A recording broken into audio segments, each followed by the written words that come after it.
Madinah dikenal sebagai kota Nabi Muhammad SAW. Kota ini salah satu kota suci bagi umat Islam seluruh dunia. Madinah menjadi salah satu tujuan dalam melaksanakan ibadah haji. Dalam sejarahnya, kota Madinah menjadi tempat yang sangat penting bagi penyebaran Islam di dunia. Sebelum menjadi sentral kekuatan Islam, kota ini dahulunya bernama Yathrib, kota yang dihuni oleh kafilah yang berbeda-beda. Namun, beberapa dari kafilah itu tidak dapat hidup berdampingan, seperti suku Aus dan Khazraj yang telah lama bermusuhan.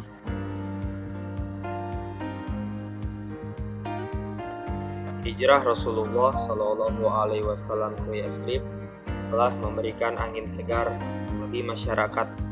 Pasca hijrah, Nabi berupaya membangun peradaban menuju sebuah tatanan masyarakat yang damai, beradab, dan religius. Karena itu, kota Yathrib berubah nama menjadi kota Nabi, atau yang saat ini dikenal dengan Madinah. Alasan pergantian nama tersebut karena makna dari kata Yathrib yang dinilai kurang baik. Akar katanya dari al-sarab yang berarti rusak, mencela atau mencerca, dan al-tastrib yang artinya tempat membuat atau mengambil dosa. Rasulullah sangat mencintai kota ini sehingga ia memutuskan untuk bermukim di Madinah hingga akhir hayatnya.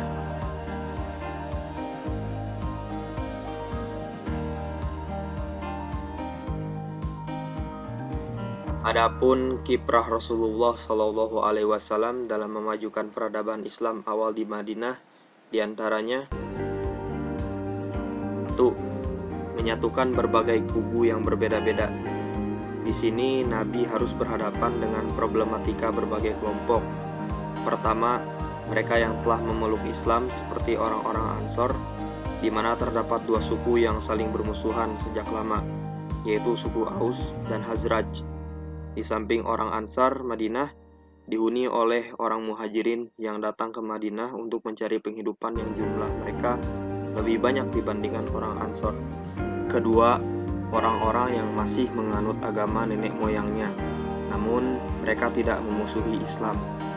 Ada beberapa dari mereka yang memusuhi Nabi, namun tidak dapat mengungkapkannya karena ada beberapa pertimbangan. Ketiga, orang Yahudi yang telah hidup ala Arab, serta Nasrani dan Majusi yang jumlahnya sangat minoritas. Maka dari itu, Rasulullah menemukan rasa solidaritas mereka agar satu sama lain dapat saling membantu bila ada kesulitan.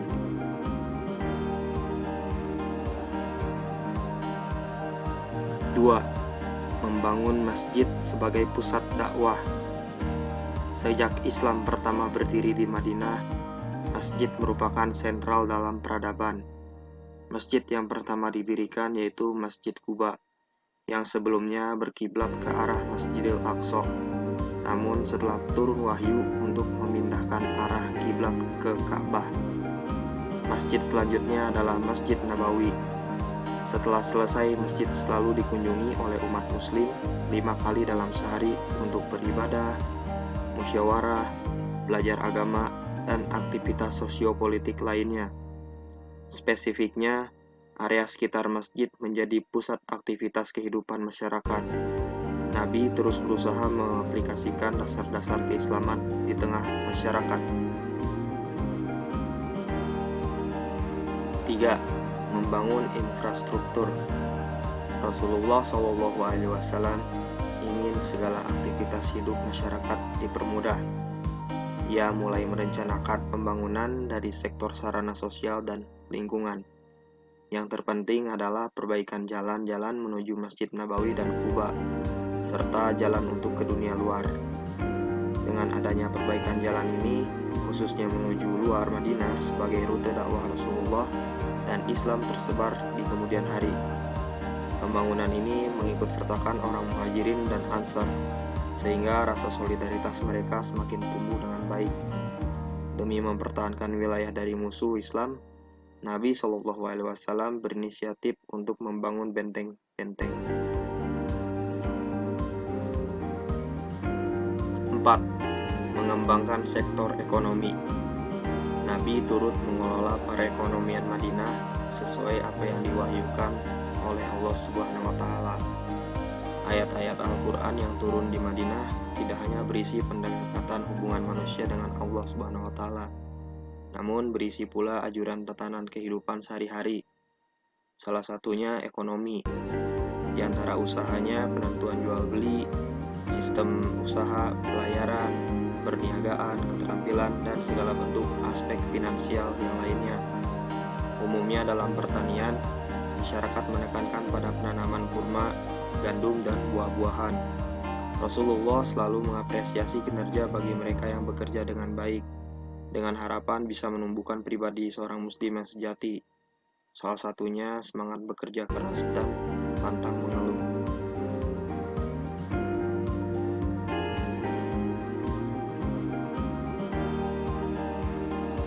5. Melaksanakan pemerintahan. Membina masyarakat ke arah yang lebih baik tentu membutuhkan figur pemimpin yang mumpuni. Hal itu begitu tercermin dalam diri Nabi Shallallahu Alaihi Wasallam.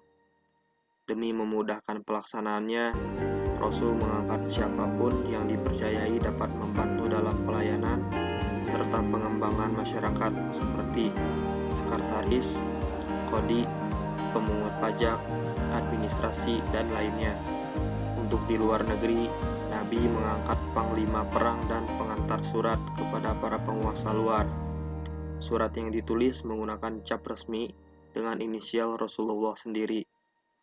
Kebijakan yang diterapkan Rasulullah SAW menjadikan kota Madinah bagaikan sebuah negara baru. Nabi juga mengangkat beberapa orang menjadi gubernur di luar wilayah Madinah sebagai perwakilan Rasulullah di luar kota. Jelasnya, peranata politik yang dijalankan Rasulullah semata-mata hanya untuk kepentingan umat dan menegakkan Islam melalui Piagam Madinah. Perlu diketahui, Piagam Madinah merupakan konstitusi tertulis pertama dalam sejarah dan diikuti oleh bangsa Eropa sekitar abad ke-13 Masehi. Dengan begitu, apa yang Nabi lakukan, mulai dari menyatukan umat, membangun pusat dakwah, infrastruktur, pengembangan ekonomi, dan politik, adalah cara awal terbentuknya peradaban serta pusat pemerintahan Islam pertama. Selanjutnya, dakwah Rasulullah SAW semakin tersebar hingga keluar Madinah. Bahkan dakwah beliau diteruskan oleh para sahabat hingga keluar Arab. Setelah era sahabat, muncullah pemerintahan-pemerintahan Islam lainnya yang menyertakan dakwah Islam hingga ke seluruh dunia, yang bisa dirasakan hingga saat ini.